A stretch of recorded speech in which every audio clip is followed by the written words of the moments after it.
découvre. C'est marrant, alors que plein de musées seront fermés ce week-end, on n'a jamais autant parlé d'expo. Oui, les pages culturelles captent notre regard par l'intermédiaire de quelques photos.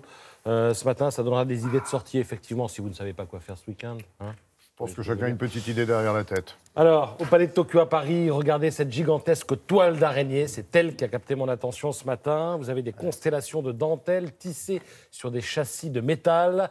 Vous pourrez vous y perdre et vous y auto-piéger comme bon vous semblera. Alors, cet univers flottant eh bien, est l'œuvre de Thomas Saraceno, un artiste argentin, ami personnel de Béatrice, fasciné par la beauté des toiles d'araignée.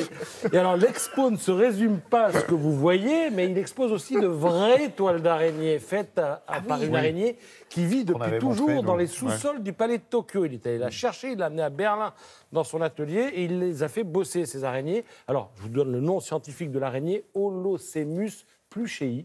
Voilà, il les a fait bosser pendant des mois avec elle et ses copines et dans son atelier et dans des blocs de plexiglas et il a rapporté tout ça au Palais de Tokyo. On va envoyer Thomas Hervé là-bas. Oui, il ne faut pas être arachnophobe, hein, vérifiez d'abord. Voilà. Il est bon, lui, il passe par et ça dure jusqu'au 6 janvier. Autre photo qui a attiré mon attention ce matin, regardez, c'est plein de gaieté et de dynamisme.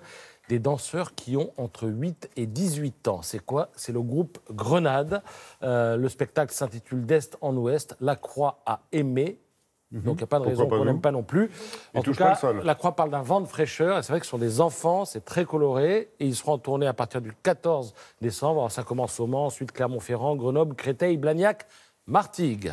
Le livre du jour, c'est un roman intitulé Enfermé, roman de Jacques Saussé. Alors, l'auteur aborde en fait la thématique des personnes transgenres et le tour de force, c'est que même si on n'est pas particulièrement sensible au sujet, on adhère, on suit, on s'éveille. C'est l'histoire de Virginie, qui a une vie mouvementée, mais la seule chose dont elle est sûre, c'est que son corps n'est pas le sien. Elle va donc affronter le regard des proches, des inconnus, les mots qui blessent, les insultes, les reproches, les menaces. Et elle n'a d'autre choix, en fait, que de s'adapter. C'est un beau bouquin, vraiment, sur la tolérance. C'est aux éditions Pulp, French Pulp. Et puis, autre livre qu'on peut aussi offrir à l'occasion de Noël, à côté du disque C'est David Bowie. Vous pouvez l'appeler Jean-Pierre Bowie parce que les gens trouveront quand même. David, ça lui va bien, il peut se faire un nom. Alex, lui, oui. C'est chez Taschen et c'est passionnant.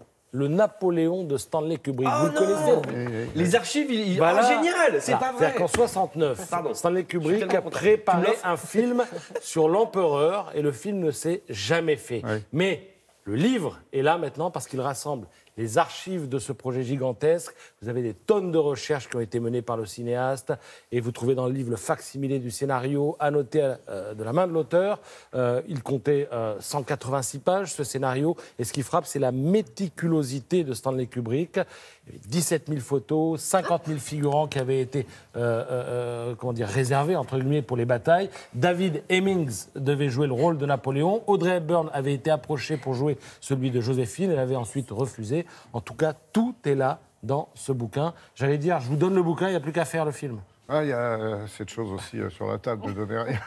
Mais faites-le, vous, faites-le. Est-ce qu'on peut ajouter qu'il avait fabriqué un meuble avec des petits tiroirs, avec jour après jour, il y avait je ne sais plus combien de milliers de fiches cartonnées où il y avait ce qu'il avait fait, genre ce qu'il avait mangé, à quelle heure s'était couché, le truc de malade. Non, ça l'intéresse, Alex, hein? Mais non, alors j'embrasse mon papa Robert qui m'a transmis la passion de Kubrick. Alex, Julia.